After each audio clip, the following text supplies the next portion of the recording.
Hola amigos, amigas, desde el Centro Cultural La Torre de Orión, el Quisco Televisión. Todo cambia el nombre de nuestro programa. Eh, Como siempre, me acompaña a mi izquierda Rosa María Leal, Ita. ¿Qué tal, Rafa? ¿Qué tal, Boris? ¿Cómo están? Ahí Boris te en voy los a controles. saludar. Los controles. Antes que todo, quería que no se nos fuera Ita ser agradecido. Sí, claro. Tenemos que mandar un saludo y agradecimiento a Suecia, porque Vladimir Romero, hijo del exalcalde, ya no está con nosotros, Raúl Romero, que fue el último alcalde antes de la dictadura, por 2 periodos consecutivos, si no me equivoco, Así es. nos ha escrito que ve nuestro programa y está muy contento porque dice que es el otro lado de la moneda como se informa. Entonces, además de mandarnos unas primicias que vamos a dejar eso Y ya hasta les ahí. contaremos. Ya les Así contaremos. es, sí. Un Así cariñoso que, saludo, Vladi, y a toda la familia Romero que nos han mandado un poco su historia, ¿cierto? claro, En la que vamos y a... que su hermano, hijo del alcalde, Carlos, Carlos. también fue concejal en el primer periodo al retorno de esta pseudo-democracia y tampoco está con nosotros ya.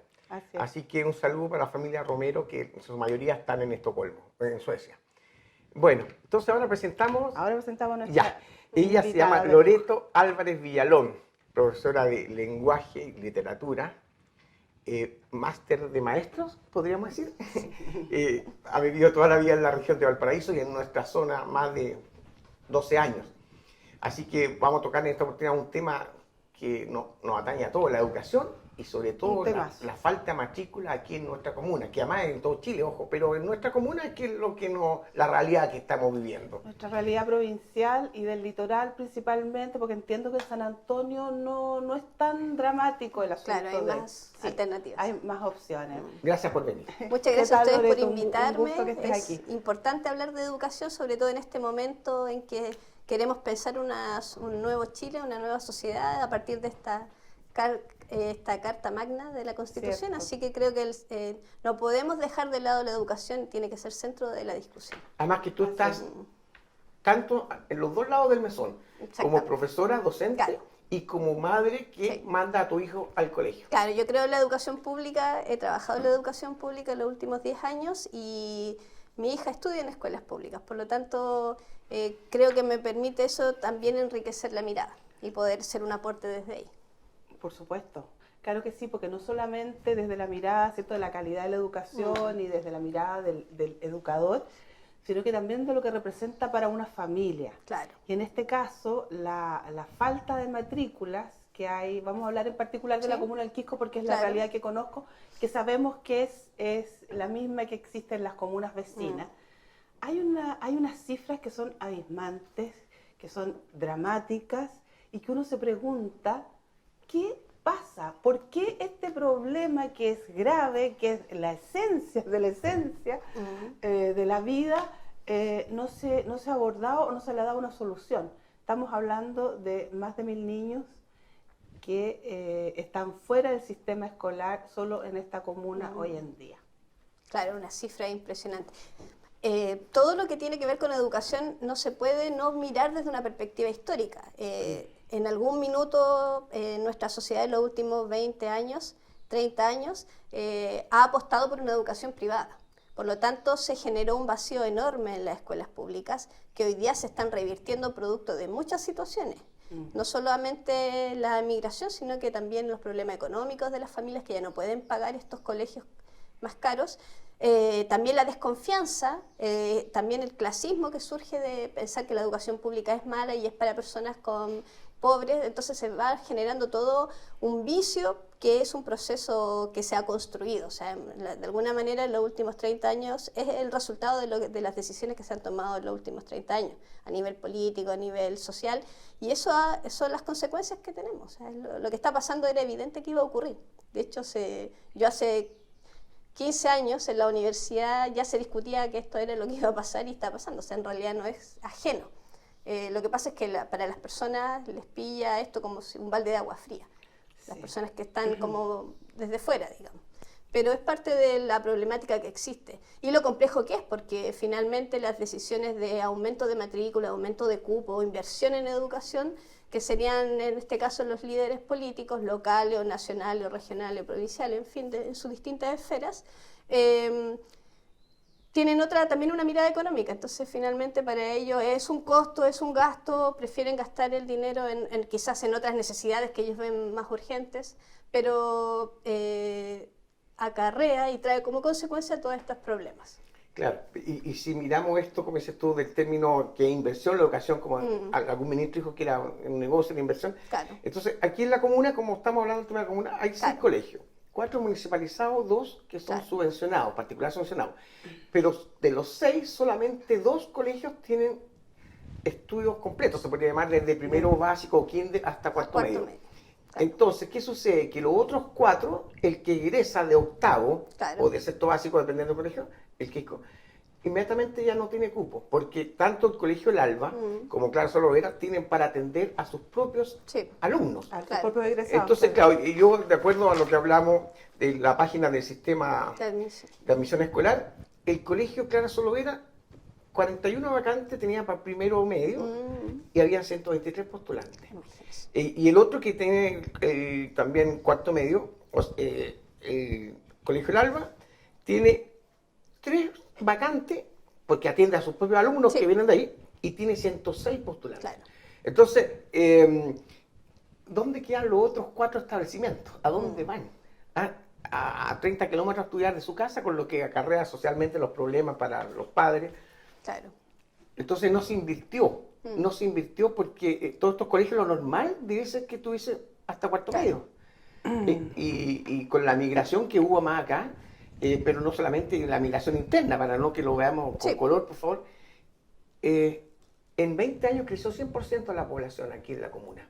Y los colegios no han crecido 100%, al revés, decrecieron, porque Clara Solovera, hasta hace 10, 8 años, no sé, más o menos, tenía varios niveles por curso. Exactamente. Y como lo que acabas de decir bien tú, que se miró mal la educación pública, entonces la gente trataba de poner a sus hijos en colegios subvencionados particular, y no en educación pública, entonces se cerraron cursos y no se repusieron. Claro, es que efectivamente ese es el problema de que no se cuenta con una mirada especializada, porque yo insisto, esta información se tenía, sabía que iba a ocurrir, porque ya solo el aumento de la densidad de la población es evidente que se necesita mantener un nivel de estimación de cuánto cupo se necesita de estudiantes, más también apostar por reivindicar la educación pública y captar a los estudiantes. Entonces, esto pilló a todo el mundo congelado finalmente y no se están tomando decisiones. Entonces, el problema se va agravando cada año. O sea, esto hace 3 años que está ocurriendo. 3 años que el cupo es reducido porque no ha aumentado. Y ya de tener 30 postulantes, 50 postulantes, 100 postulantes. O sea, en el sistema público, cuando uno está haciendo clase, en septiembre hay gente buscando matrícula. Sí. Y no son 2 o 3, son 10, 20, 30 personas. Entonces, esto no ocurre solamente a fin de año, sino que durante todo el año está ocurriendo esta demanda por espacio, por entrar a estos espacios de educación. Y no cambia. Y en kinder, imagínate, la escuela puede tener lugar. 30 vacantes, kinder, 167 postulantes. Sí, yo tengo también aquí las cifras, existentes hasta el día de hoy y en general, bueno, el drama mayor se da en esos tramos que tú mencionabas. Kinder y primero medio. El primero medio y también en la prebásica y desde la sala cuna. Entonces me da una cifra de 1.111 personas que están fuera del sistema. Claro, entonces uno se pregunta cómo se resuelve esto. Y ahí está el problema, porque desde hace mucho tiempo se ha intentado que la educación pública vuelva a ser pública y deje de pertenecer al sistema municipal. Se desmunicipalice, ese es el concepto con el que se ha conocido. Lo que ha generado que los municipios no quieran invertir en educación porque ya no van a pertenecer a ello. Entonces, esa decisión que se tomó hace 3, 4 años coincide con este periodo de aumento de solicitud de matrícula y por eso no quieren invertir, porque finalmente van a hacer una inversión en algo que en realidad no se sabe si la educación, la desmunicipalización va, si va en algunas partes, empezaron con algunas regiones, no se sabe si se va a detener, se quiere tirar hacia atrás, no hay convencimiento. Pero en la primera medida tampoco van a salir los municipios porque se pueden hacer corporaciones con otros alcaldes. Entonces van a seguir siendo como una suerte de empleador y de tráfico de influencia. Sí, lo que inventaron finalmente también no es como realmente lo que era antiguamente la educación Sí, o sea, la pública. educación municipal, sí. Claro, ha hecho... Es un experimento entre ambas cosas. Exactamente, y el resultado está a la vista, ¿no? Que claro. finalmente no satisface, no cumple con las expectativas, porque la planificación, o sea, se visualiza, y yo creo que desde hace años, el crecimiento. Claro. Y en otros aspectos, en otros ámbitos, ¿cierto? Se toman medidas como la pavimentación, agrandar las calles, en fin, otros servicios. Carreteras. Otros servicios, claro. Pero en este, que es lo más importante, no están las prioridades. Finalmente no es prioridad y eso es lo que es la sensación que queda. Y si no es prioridad la educación, si no son prioridad los niños, los jóvenes, o sea, ¿de qué sociedad estamos hablando? Yo necesariamente ahí me surge como alternativa, como respuesta a esa pregunta, una intención detrás, porque finalmente todo este estallido social, estos cambios, estas nuevas demandas han surgido históricamente, si uno hace un recorrido histórico, al 2011, cuando surge el movimiento estudiantil. O sea, el movimiento estudiantil es el movimiento por antonomasia que generó esta bola de nieve que fue creciendo hasta terminar hoy día con un cambio constitucional.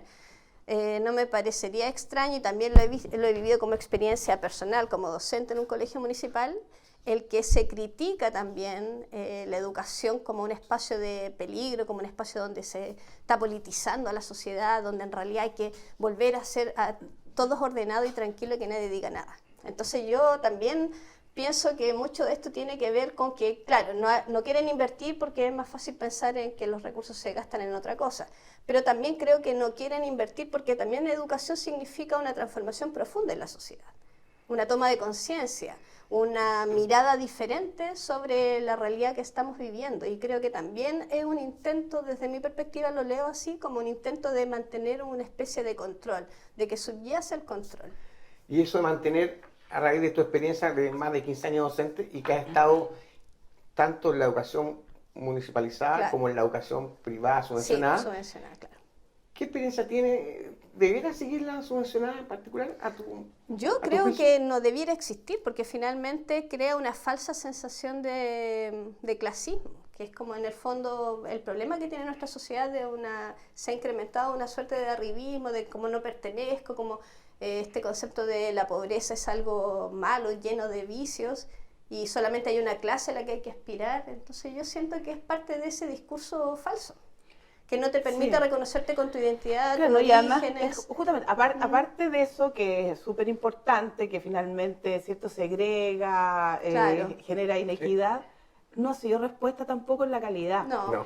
Porque justamente por el lucro que lleva, ¿cierto?, intrínseco, el lucro intrínseco de la educación subvencionada. Finalmente, tú puedes tener colegios muy bonitos, tal vez con alfombra, estufa, no sé qué, pero con nombre en inglés. Pero con nombre, pero la calidad, o sea, tampoco da respuesta, ¿cierto?, al problema puntual con que empezaron las movilizaciones del 2011, que finalmente apuntaban más a la calidad. Claro, exactamente.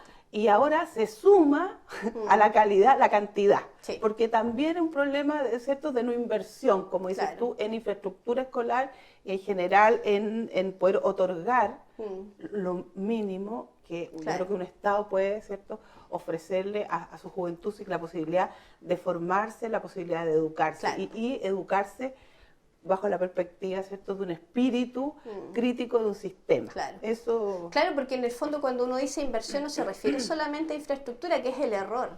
El error conceptual es reducirlo a que en realidad lo que se necesita es como ya, démosle zapatillas a los niños, démosle mochilas, démosle buzo, armemos una sala.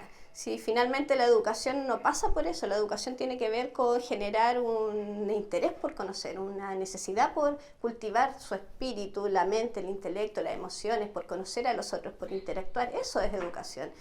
Por decir algo, es mucho más, sin duda. Invertir, perdón, Claro. en menos alumnos por curso. Por Eso es mi inversión. ejemplo, menos alumnos por curso, preparación de profesores, porque también dentro de este proceso histórico de los últimos 30, 40 años, también el profesorado ha sido también reducido a su mínima expresión.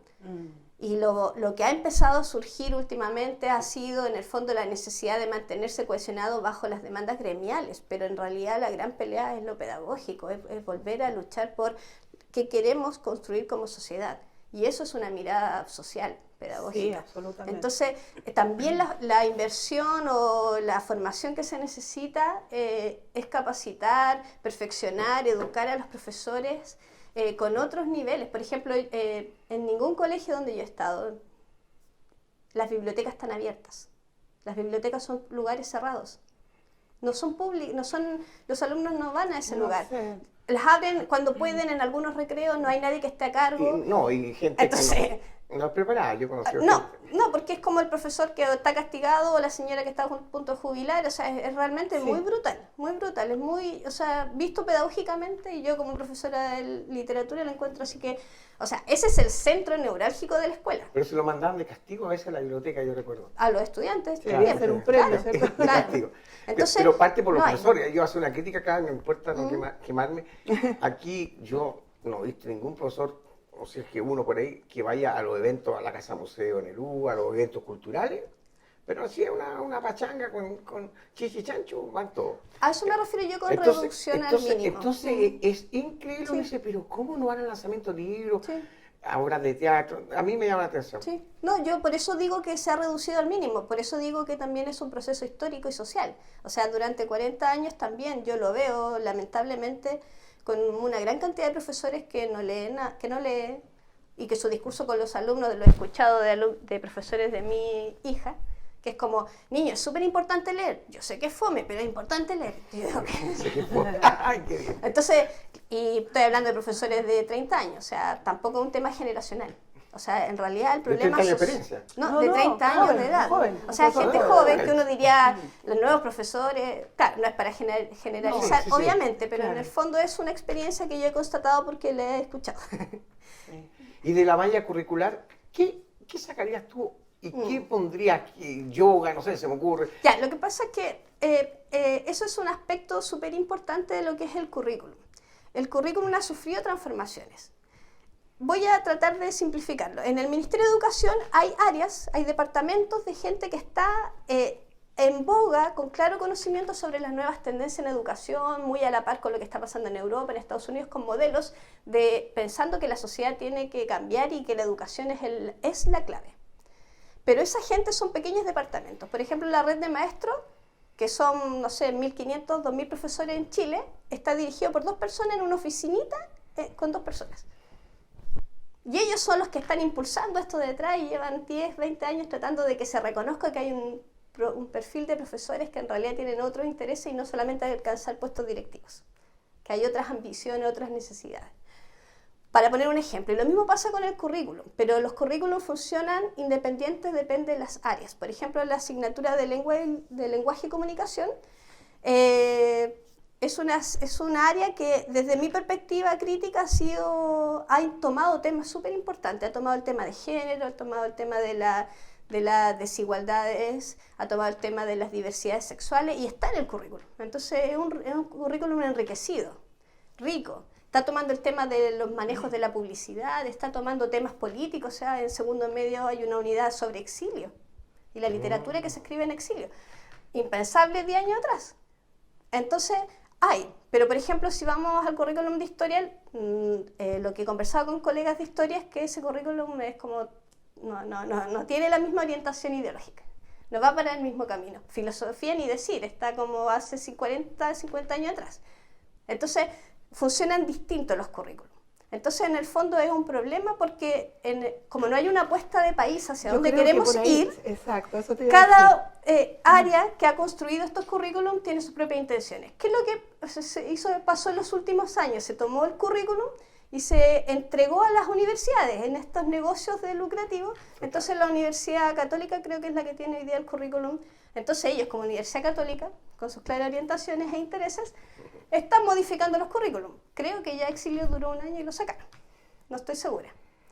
Entonces se modifica muy rápido, no se logra instalar, los conocimientos no se logran manejar en este perfeccionamiento de los profesores para instalarse en estos nuevos conocimientos.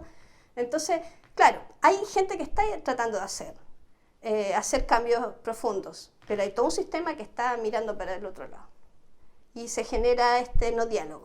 Entonces, cualquier mirada distinta a eso que es lo tradicional, pensamos en matemática, lenguaje, filosofía, o sea, por ejemplo, introducir yoga, es como súper, ni siquiera está en la discusión porque ni siquiera esa discusión de qué es lo que debieras enseñarse el lenguaje está resuelto.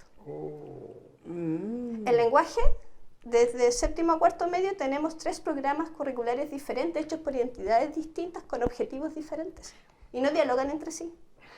Claro. Y ninguno de ellos tributa con la PSU, ninguno de ellos está hablando con la PSU ni con el CIMSE, porque PSU es otra cosa y CIMSE es otra cosa. Entonces tenemos 5 instrumentos con 5 formas de qué debiéramos hacer y qué debiéramos lograr que en realidad no dialogan entre sí. No, qué terrible. Es brutal, es muy... Es brutal, qué terrible.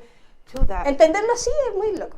Es impresionante. ¿Tú sientes o encuentras que en este proceso constituyente que vamos a iniciar hay una oportunidad? Yo creo que sí. ¿Para la educación? Yo sí, o sea, evidentemente estamos ahora en la pelea más importante, que es quiénes lo van a redactar. Claro. O sea, qué sensibilidades hay detrás.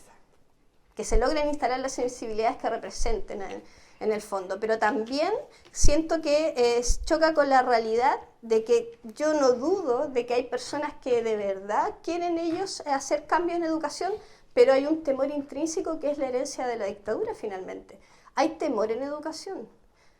O sea, en una reunión de profesores con un director hablando, nadie dice nada, nadie pregunta, nadie hace ningún cuestionamiento, porque si lo haces inmediatamente eres sancionado. Lo que pasa acá en el Quisco. Eso pasa, yo lo he visto en Algarrobo, en el Quisco, en el Tabo. Entonces lo viví en Quilpué, que Quilpué es una ciudad bastante más grande. Estas comunas han seguido ese esquema, claro, de entonces, jefe, sí, hay un efecto psicológico todavía que yo creo que va a pasar un largo periodo antes que se logre derribar, porque tampoco tiene que ver con las edades. Volvemos al tema generacional, no porque un profesor sea joven va a tener más ímpetu, al contrario, va a tener más miedo. Claro, es como lo que nos enseñaron a quedarnos callados y todo eso. Entonces, claro, yo siento que esa es la gran piedra en el zapato de que mientras nosotros no seamos capaces de, como los jóvenes que han salido a la calle a manifestarse y a decir no más lucro, queremos calidad de la educación, basta de esto, mientras no surja esa fuerza, en los constituyentes, en los que estén redactando esa constitución, en realidad podría, en el peor de los casos, ser más de lo mismo. O sea, en el fondo, ¿quiénes se instalan? ¿Con qué discurso? ¿Con qué mirada? ¿Con qué paradigma? Por eso que es importante va a ser elegir a los constituyentes, a los representantes, porque obviamente... Claro. Tampoco puedes tener un país movilizado permanentemente porque hay tantas cosas, claro, pero va a tener que ser la tónica esa, o sea, finalmente va a ser la gente, ¿cierto? Desde su ciudad, pueblo, desde su, digamos, territorio, claro, que tiene que manifestarse y esto tiene que ser conversado, los cabildos, sí, en los conversatorios, y tiene que haber de parte de, no sé, alcaldes, que son los grandes sostenedores de la educación pública, las facilidades y saber de una vez por todas para dónde van. Porque claro, en la educación y como en todas las áreas, si no hay un objetivo, ¿cierto?, a cumplir, claro, al final pasa lo que tú dices, que sí, es como todo disperso. O sea, mi expectativa y por donde yo siento que realmente tiene que ir una solución o sea, no una solución, porque es tan complejo que no es una solución. No, pero... obvio. En el fondo yo siento que las organizaciones sociales, lo que se logre armar estos mismos espacios, en estos diálogos es donde uno se educa. La educación es algo que se construye. Esa es una máxima en educación. La educación no es un conocimiento cerrado. La educación es una construcción colectiva. Se da en el diálogo, se da en la conversación, se da en las miradas distintas. Sí. Por eso es tan importante el diálogo.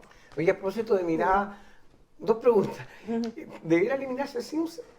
Por supuesto. Y la otra ¿es un mito que la universidad es para todos? Lo que pasa es que, a ver, son eslogan. Nosotros tenemos que dejar de hablar con eslóganes para poder entender la profundidad del problema. Y ahí es donde está también el concepto de educación detrás. Porque la educación la universidad es por antonomasia también el lugar donde se construyen nuevos conocimientos. Entonces, erróneamente se piensa que uno va a la universidad a obtener un título. Cuando la universidad no vive de eso, o sea, bueno, vive económicamente de eso, pero en la universidad su prestigio está en el conocimiento que genera adentro, a través de los intelectuales que tiene. Por supuesto. Y eso es lo que la mayoría de las personas desconocen. Piensan que la universidad es un lugar donde voy, pago, voy a clase y me dan un título. Pero se pierde toda la riqueza de por qué existe la universidad y para qué existe. Claro, pero Por lo tanto, disculpa, sí, para está ir a bien. tu pregunta, por ende es para todos, porque la inteligencia, la curiosidad, la necesidad de conocimiento no tiene clase, no tiene niveles, no tiene nada. Todos Claro. debiéramos estar ahí. Aquí yo iba en el fondo a esta, desde la dictadura que viene esto en la universidad privada, que hay alumnos, cantidad de carreras en condición de fábrica de salchicha. Sobre Sí. todo las carreras donde el Claro. pizarrón y un profesor no necesitan Claro. nada más. Derecho, periodismo, sociología, antropología, tantas carreras que están Es que obedecen llena. a un criterio de mercado. al mercado. Entonces, ¿qué pasa? Que en Alemania hay 5 técnicos por cada profesional. Y en Chile hay 5 profesionales por cada técnico. Entonces, no tenemos buenos maestros, no tenemos buenos instaladores sanitarios, gaffiters. Entonces, porque eso de que hay que ir a la universidad, como que ese es tu futuro. Sí. Y mientras nos quedamos sin mano de obra calificada y que se gana tanto más que un profesor, un buen maestro, albañil, pero que haya aprendido las normas ISO y el buen gaffiter. Entonces, invertir en conocimientos técnicos, porque sale más caro eso, invertir en eso, que invertir en una pizarra, un profesor y un aula. Entonces, dejamos de lado todas las carreras técnicas hace muchos años aquí en este país. O sea, se ha incrementado las carreras técnicas producto del análisis de mercado, que es lo que tú estás diciendo, efectivamente se ha analizado. Pero el punto, siento yo que volvemos a que la discusión es nuevamente de cómo se mira, el paradigma que hay detrás, porque en nuestra sociedad clasista hay ciertos trabajos que son denostados. Entonces finalmente no se valora, y de hecho, por ejemplo, lo hemos visto hoy día en pandemia, que ha sido maravilloso para mí eso, porque es como, hoy día la gente ha valorado extraordinariamente lo que significa cultivar tu lechuga, hacer tu pan, cosas que en algún minuto se consideraron que era como trabajo de nana, de empleada, de no sé qué, y se menosprecia. Entonces, por ejemplo, la construcción, arreglar cualquier elemento eléctrico en tu casa, o sea, son conocimientos que en realidad, producto de esta mirada capitalista, se menosprecian, cuando en realidad son tremendamente valiosos. Claro. Entonces, en el fondo, yo creo que en la medida en que nosotros cambiemos la mirada y discutamos y valoremos esto otro, y la pandemia eso es algo que nos viene, yo siento, a ayudar. O sea, es como, no olvidemos todo lo que hemos aprendido en estos espacios de estar solo, de tener que resolver las cosas nosotros mismos, de tener que valorar lo que antes no valorábamos, porque finalmente eso puede ser una mirada que genere otra lectura de qué es lo que se necesita como sociedad, qué necesitamos, para Claro, dónde queremos y ir. el ejemplo que te di Alemania, pero porque hay que terminar para que vean la diferencia, está que, aparte que todos fueron al colegio de la esquina del barrio, Claro. entonces en un edificio vi un médico, Claro. un director gerente de un banco, y vi la señora que trabaja en la verdulería de la esquina. Claro. O sea, entonces acá eso sería imposible, que en el mismo edificio hubiera el gaffiter, el doctor, el ingeniero Claro. y la señora de la verdulería. Bueno, eso es lo que colapsó. entonces, eso es lo que estalló justamente en exactamente. Chile respecto a las inequidades, las desigualdades, las diferencias, y que finalmente el modelo que teníamos ha ayudado siempre a profundizar y a construir guetos. esa Claro, diferencia, y es lo que queremos cambiar. Lógico. Y yo creo que lo básico, ¿cierto?, es la discusión territorial respecto de este tema tan profundo y elemental que es la educación. Claro. Y Y el Loreto, derecho a la educación. Tenemos que decirte lamentablemente que ha llegado hasta el Oye, fin. es que es demasiado profundo el Sí. tema, yo creo que da para muchas Claro. conversaciones más, y que encantadísima de poder tenerte. Yo sé que también por ahí está tu visión de la perspectiva de género en la educación, Sí. que lo podemos también, Claro, por También. supuesto. dejar para otra oportunidad por el Sí, tiempo, lógico. así que agradecerte una vez más y vamos a... ¿No va a candidata Claro. nada usted? No, Ya. absoluto. Bueno, entonces Bueno, no yo le hacemos agra- publicidad. Yo agradezco, Solamente a Rosa María. agradezco Ya. la invitación y me alegro que existan estos espacios porque finalmente lo que tenemos que hacer es entender que la educación no ocurre en la sala de clase, en un colegio, la educación es algo que estamos haciendo todo el tiempo, a cada rato, en el diálogo es. constante. Por lo tanto, estos son los espacios que necesitamos. Eso, gracias. Gracias a ti. Bueno, encantada. nos despedimos desde el Así es. Centro Cultural La Torre de Orión. Todo cambia. El Quisco Televisión. Gracias. Nos vemos.